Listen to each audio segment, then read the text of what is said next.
I think we can all agree that competition is good for the video game industry as a whole. It forces companies to try to make the best products possible rather than stagnating. And even if you don't like Xbox or PlayStation, I think it's a good thing that they both exist. This makes it all the more devastating when a console maker stops producing systems, especially when the last system they made is something so amazing, like the Dreamcast. Sega's last console is an amazing little machine that features some of the best Sega games ever created. Sonic Adventure, Space Channel 5, Shenmue, Crazy Taxi, and my personal favorite, Jet Set Radio. Now I love Jet Set Radio for a variety of reasons. For one, the setting of Tokyo-to is spectacular, and the city just looks great even 20 years later. The whole setup of a rebellious group of graffiti artists tagging areas around the city is pretty interesting, and the controls and movement are top-notch, especially for a Dreamcast game. But if you're anything like me, there's one thing that sticks out about this game and makes it such a landmark title. It's beautiful,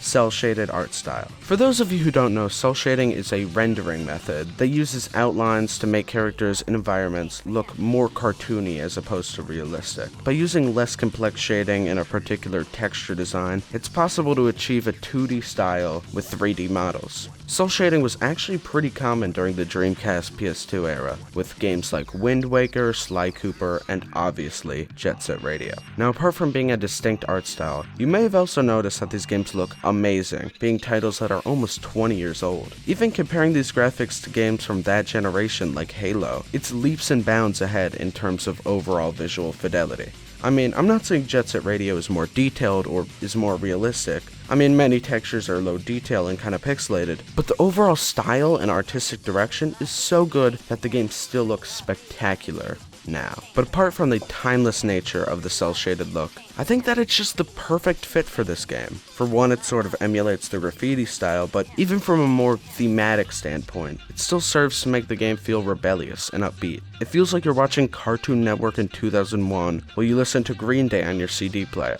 And I think that these themes of creative expression, rebellion, and uniqueness wouldn't work as well in a game that looked like Halo or Madden. It's cartoony and a bit simplistic, but it feels like this game's art, from the models to the lighting to the textures, were crafted with intention and purpose to create a cohesive overall feel. I don't really like using that word, but in this case, I feel that it really is the only way to describe the timeless joy and overall sense of being in a cartoon version of Tokyo that this game provides. It's that indescribable feeling of truly being in a world that truly makes this game a masterpiece. Some games attempt to create that feeling through crazy realistic graphics and next-gen physics, but something about how this game does it is pretty special. It doesn't try to emulate the real world. Instead, it creates a world that may not exist, but still manages to be a place that feels alive, a place that I would want to live in. And I think that may be a bit confusing, especially if you're a person that mainly plays AAA big budget titles. These studios have the ability to create worlds that are vastly more detailed than Jet Set Radio,